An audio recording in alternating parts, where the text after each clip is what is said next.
यांच्यात तर वाद होणारच. काही नेत्यांच्या कार्यकर्त्यांनी विरोध केलाय, काही पक्षाच्या कार्यकर्त्यांनी विरोध केलाय.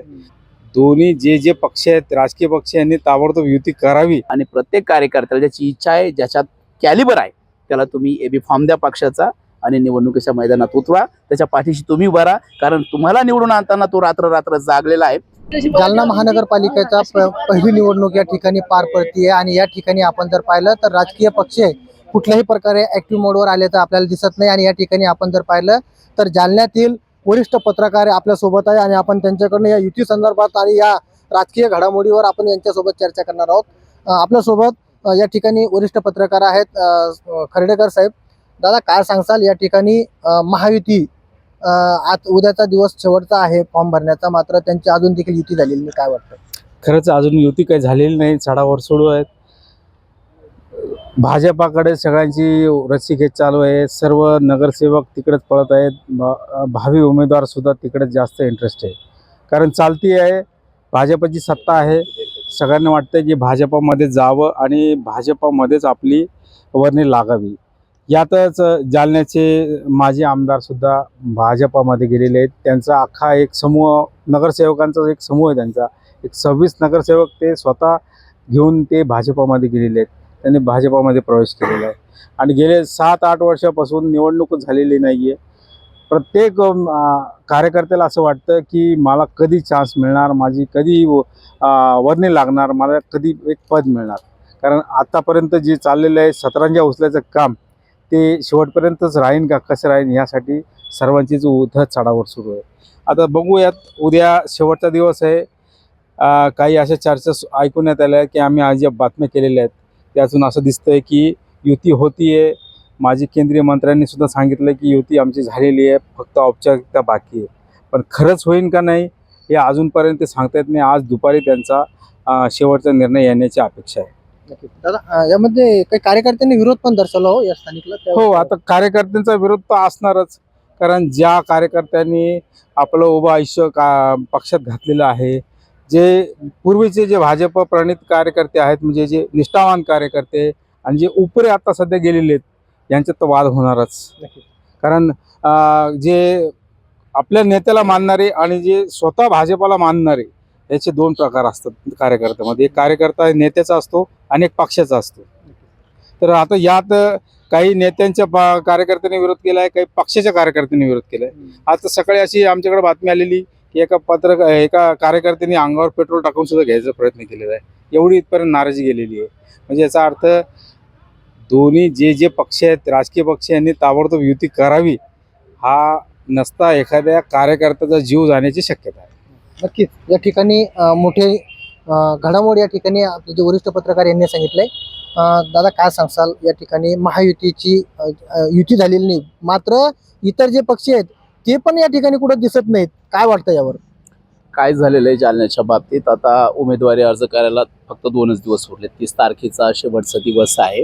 त्या पार्श्वभूमीवर राष्ट्रवादी, शरदचंद्र पवार गट व शिवसेना उभाटा असेल आणि काँग्रेस, त्यांनी त्यांची तयारी केलेली आहे. त्यांनी त्यांचा सगळा अजेंडा ठरलेला आहे, पण ते वेट अँड वॉचच्या भूमिकेत. कारण शिवसेना, राष्ट्रवादी, अजित पवार गट आणि भारतीय जनता पक्ष यांची युती अद्याप झालेली नाही. यांनी 6 बैठका घेतल्यात, 6च्या 6 बैठका निष्फळ ठरलेल्या आहेत. कारण यांची जी कुरघोडी आहे युतीत, मित्र पक्षांची एकमेकावरची जी कुरघोडी आहे ती संपत नाही आणि त्या कुरघोडीमुळं युती व्हायला वेळ लागतोय.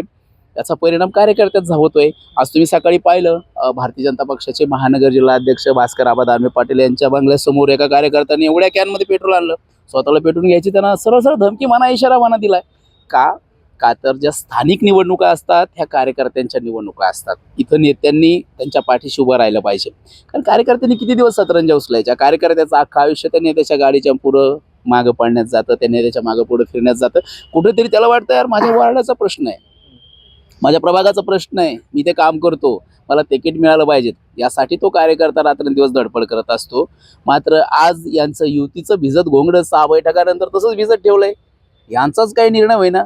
बरं ठीक आहे, महापौर यांच्यापैकीच एखाद्या मोठ्या घरातला होईल, तो विषय नाही, शहर यांच्या ताब्यात येईल. मात्र वार्ड ताब्यात देताना तरी कार्यकर्त्यांचा विचार व्हावा. कारण तो कार्यकर्ता त्याच्या जीवाची बाजी लावून, रक्ताचं पाणी करून, घामाचं पाणी करून यांच्यासाठी फिरत असतो आणि त्या कार्यकर्त्याचा विचार होत नाही. आज यांच्यात बैठक आहे, रामा इंटरनॅशनल बैठक होती, इथं जालन्यात बैठक होती, बैठकीला सगळे मोठमोठे नेते आहेत. कार्यकर्त्याला कोणी विचारात घेत नाही. ही परिस्थिती जालन्यात आहे. मला तरी वाटतं, माझं व्यक्तिगत मत आहे, लोकशाही जिवंत ठेवायची असेल तर युती नाही झाली तरी काय बिघडत नाही. युती झालीच पाहिजे असं काही नाही. जर राष्ट्रवादी अजित पवार गट आणि राष्ट्रवादी शरदचंद्र पवार गट कुठेतरी पिंपरी चिंचवडमध्ये पुण्या मुंबईत एकत्र येत असतील तर जालन्यात भारतीय जनता पक्ष आणि शिवसेनेने एकत्र आलंच पाहिजे. हा अट्टहास का, कुणासाठी आणि कोण करायला सांगतंय हे मतदारांनी पारखलं पाहिजेत. आणि माझं वैयक्तिक मत आहे, मी काही कुठे राजकारणी म्हणून किंवा कार्यकर्ता म्हणून बोलत नाही, पत्रकार म्हणून जी टिप्पणी करतोय, स्थानिक निवडणुका आहेत, ज्यांनी तुम्हाला मोठं करण्यासाठी रक्ताचं पाणी केलं त्यांना त्यांच्या हक्काची लढाई लढू द्या. आणि प्रत्येक कार्यकर्त्याला ज्याची इच्छा आहे, ज्याच्यात कॅलिबर आहे, त्याला तुम्ही एबी फॉर्म द्या पक्षाचा आणि निवडणुकीच्या मैदानात उतरा. त्याच्या पाठीशी तुम्ही उभा राहा, कारण तुम्हाला निवडून आणताना तो रात्र रात्र जागलेला आहे हे वरिष्ठ नेत्यांनी विसरू नये. सर, तुम्ही जे सांगितलं मोठ्या प्रमाणात व्यवस्थित असं विश्लेषण तुम्ही या ठिकाणी केलं. मात्र जे कार्यकर्त्यांची जी नाराजी या ठिकाणी दिसते, त्या नाराजीमुळे शिंदे गटाची कुठे कोंडी होती असं वाटतंय का? मुळात शिंदे गटाची कोंडी होते असं एक पत्रकार म्हणून मी जेव्हा अनालायसिस करतो तर मला वाटत नाही. पण शिंदे गट भाजपची कोंडी करतोय हे सूत्रांनी सांगितलेलं आहे. कारण भारतीय जनता पक्षात गेलेले जे कैलास गोरंट्याला आहेत त्यांच्या महत्वाच्या जागा, उदाहरणार्थ महावीर हक्का असतील, मातबर नगरसेवक मुत्सद्दी राजकारणी म्हणून ओळखतात, भगत असतील, गोरक्षक असतील, ही एक त्यांची चांगली टीम आहे. आणि नेमका सोबत घेऊन त्याच टीमचे पंख छाटण्याचं काम सध्या सुरू आहे. कारण त्या जागावरती मित्रपक्ष असलेल्या शिवसेनेकडून दावा केला जातोय असं माझ्या काही खास सूत्रांनी सांगितलंय. लोकशाहीत असं होत असेल तर त्याला लोकशाही म्हणायचं. तुम्ही मतपेटीतून एखाद्याला संपवा, हा झाला लोकशाहीचा विचार. मात्र मग तुम्हाला आमच्या सोबत घेतो, तुमच्या ज्या महत्वाच्या जागा आहे आम्हाला द्या, तुमचे उमेदवारच निवडून येणार नाहीत, मग ह्या सभागृहात, महापालिकेच्या सभागृहात कैलास गोरंट्याल यांची लोकच नसतील तर त्यांनी कसं यायचं? त्यामुळं जी लोक निवडून येणार आहेत त्यांचीच तुम्ही आताच तिकीट कापायला लागलात. ही लोकशाही नाही, अशी युती नसते. युती सर्वांच्या विचारानं झाली पाहिजेत. आणि तुम्ही जे म्हणता शिवसेनेची कोणी होत नाहीये, शिवसेना वरचढ ठरतोय भाजपला, हे कोणालाच लक्षात येत नाही. जालन्यात शिवसेनेची कोणी होत नाही. शिवसेना भारतीय जनता पक्षाच्या सगळ्याच नेत्यांना वरचढ आलेला आहे 6ही बैठकात. हे मी माझ्या सूत्रांच्या अनालायसिस वरून सांगतोय. माझं वैयक्तिक मत आहे पण माझ्या अनालायसिस वरून आहे आणि माझ्या सूत्रांची जी मला माहिती मिळते त्यावरून सांगतोय शिवसेनेची कुठेही कोणी होत नाही. शिवसेना सगळ्यांना वरचढ आहे. नक्कीच. आपण जर पाहिलं तर हे जे साहिल सर आहेत त्यांनी सांगितलंय या ठिकाणी जे युती संदर्भात बोलत झालं तर शिवसेना वरचढ होतीये. बरं, वरिष्ठ पत्रकार आपल्यासोबत पुन्हा जोडलेले आहेत, त्यांची काही संकल्पना आहे, काय सांगताल? युती होतीये नाही होतीये, आघाडी होती नाहीये, त्यांची चर्चा सुरू आहेत, चर्चेचा घोळा सुरू आहे, फिशिंग अँड फिशिंग चालू आहे. पण स्थानिक मुद्दा, स्थानिक पाण्याचा प्रश्न, स्थानिक मूलभूत जे नागरिकांचे जे प्रश्न आहेत ते कुठेतरी वाऱ्या विरून चालल्याची भावना आता सध्या नागरिकांमध्ये आहे. चर्चा आम्ही पत्रकार सगळे युती होणार, आघाडी होणार याबाबतच करतोय. पण मूळ मुद्दा जो आहे, जी मूळ महानगरपालिकेकडून नागरिकांची जी अपेक्षा आहे ती पूर्ण होताना कुठेही दिसत नाहीये. यात महानगरपालिका खरंच झाली आहे किंवा आता काय ग्रामपंचायत करावी लागती हाच प्रश्न आता सध्या आहे. कारण आपण जर थोडंसं इंटेरियरमध्ये फिरलं, काही रस्ते झालेत ठीक, सिमेंट रस्ते केलेले आहेत, पण त्याची दर्जा काय आहे, त्या कामाचा दर्जा काय आहे? पाणी आणलेलं आहे, घाणेवाडीहून पाणी आलेलं आहे, जायकवाडीहून पाणी आणलेलं आहे, पण 15 दिवसाला पाणी मिळतंय. त्या पाण्याला स्टोरेजला जागा नाही आहे. नुसत्या टाक्या झालेल्या आहेत पण अजून त्या टाक्यात पाणी नाही मिळालेलं आहे. आणि हा जो मूळ मुद्दा आहे, मूलभूत जे पाण्याचे आपले जे जीवना आवश्यक जे प्रश्न आहेत ते महानगरपालिका जालना येथे सुटताना दिसत नाही आहेत. हा माझा स्पष्ट आरोप आहे या महानगरपालिकेवर. नक्कीच. आपण जर पाहिलं तर सध्या राजकीय घडामोडीवर चर्चा जरी होत असेल मात्र समस्या देखील या ठिकाणी मोठ्या प्रमाणात असल्याचं देखील या ठिकाणी सांगितलंय. या ठिकाणी काही दिव्यांग बांधव आहे आणि ते पत्रकार पण आहेत. दादा, काय वाटतं या महानगरपालिकेमध्ये दिव्यांग बांधवांसाठी असं काय आहे की त्या ठिकाणी त्या महानगरपालिकेने केलेलं नसेल? काय वाटतं? मला सांगा, जालना शहरातील दिव्यांगांना घरकुल आणि जागा देण्यात यावं आणि दिव्यांगांना दरवर्षी 5% निधी येतो महापालिकेकडून. तो निधी फक्त काही तुरंत दिव्यांगांना जातो आणि काही दिव्यांगांना जात नाही. म्हणजे काही दिव्यांग वंचित पडतात आणि अनेक दिव्यांगांना घर टॅक्स आणि पाणीपट्टी टॅक्स 50% करण्यात यावं. आयुक्त खांडेकर साहेब होते, त्यांना आम्ही अनेक वेळा निवेदन दिलं, मोर्चे काढले, निवेदन दिले. अनेक आम्ही राडे केले, मात्र त्यांनी कुठलीच दखल घेतली नाही. म्हणजे आज सध्याला बॉडी नाहीये, महापौर नाहीये आणि त्याच्यामुळे तुमचं होत नाही. आता ज्यावेळेस नवीन महापौर येईल त्यांच्याकडून अपेक्षा आम्हाला की 50% टॅक्स दिव्यांगांना सुविधा मिळतील म्हणून. या ठिकाणी काही तरुण आणि अभ्यासू पत्रकार देखील आपल्या सोबत आहेत. आपण त्यांच्याकडनं देखील जाणून घेणार आहोत.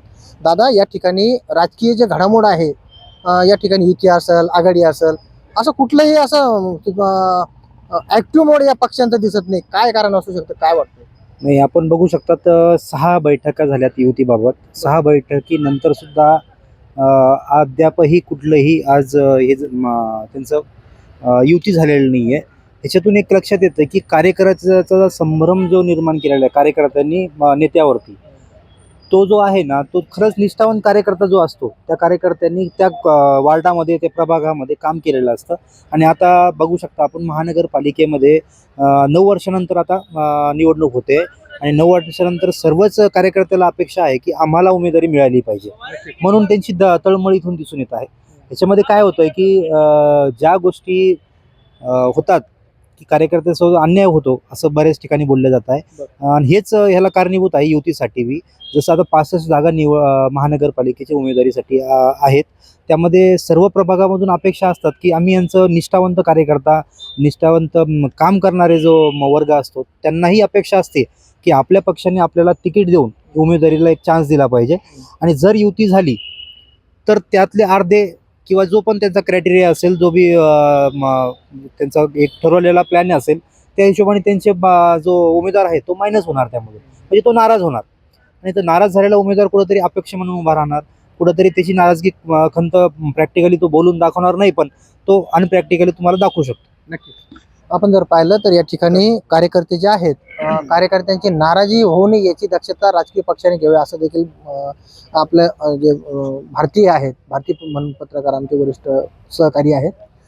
दादा, काय सांगसाल, या ठिकाणी महायुती असेल, महाविकास आघाडी असेल, ह्या पक्षांच्या कार्यकर्त्यांच्या मनामध्ये मोठ्या प्रमाणात दगदग सुरू आहे. कारण या ठिकाणी युती असेल, युतीसाठी कार्यकर्त्यांची नाराजी देखील या ठिकाणी दिसते. काय वाटतं? इसकी युति होंगी, उसकी युति होंगी, इस पे चर्चा करने से अच्छा है कि जो इलेक्शन है लोकल बॉडी इलेक्शन है, महानगर पालिका का ऐसे इलेक्शन है, वाटर मीटर गटर की समस्या इसमें होती है. ये समस्या पर कोई बात करने को तैयारी नहीं. सिर्फ इसकी युति होती है, उसकी युति होती है, उसके अंदर इसको पब्लिक को इन्होंने उलझा के रखे. अब रही बात युति की, अगर भारतीय जनता पार्टी और शिवसेना की युति होती है तो इनके अंदर जो है बड़े पैमाने पर इच्छुक उम्मीदवारों की संख्या है. शिवसेना के पास भी है, बीजेपी के पास भी है. युति होगी तो उसके अंदर जो है सीट डिवाइड होंगे. सीट डिवाइड होने के बाद जो नाराज जो रहेंगे, बंडखोर उम्मीदवार जिनको कहेंगे, वो कहीं ना कहीं अपक्ष उम्मीदवारी भर सकते हैं, जिसका नुकसान दोनों पार्टियों को हो सकता है. नक्कीच. आपण जर पाहिलं तर हे यांनी जे आता व्यवस्थित असं विश्लेषण केलं, हे या ठिकाणी स्थानिकचे जे पत्रकार आहेत, बाशित भाई म्हणून, यांनी या ठिकाणी विश्लेषण केलंय. या युती संदर्भात शहरामध्ये जर युती झाली तर कार्यकर्त्यामध्ये मोठ्या प्रमाणामध्ये दमछाक या ठिकाणी होताना आपल्याला दिसणार आहे. आणि याच अनुषंगानं या राजकीय घडामोडी उद्या कशा होतात हे पाहणं देखील आता औचित्य ठरणार. कारण उद्याचा या महानगरपालिकेच्या नामनिर्देश पत्र दाखल करण्याचा शेवटचा दिवस आहे. त्यामुळं आजचा दिवस हा शेवटचा असेल. या दिवसामध्ये कुठल्या पक्षाची युती, कुठल्या पक्षाची आघाडी होती हे देखील पाहणं या ठिकाणी मोठ्या प्रमाणात औचित्याचं ठरणार आहे. आणि याच विषयी आपण या स्थानिकच्या जालन्याच्या सर्व पत्रकारांच्या या ठिकाणी आपण प्रतिक्रिया जाणून घेतलेल्या आहेत. सोनाजी जोगदंडे, story.com, जालना.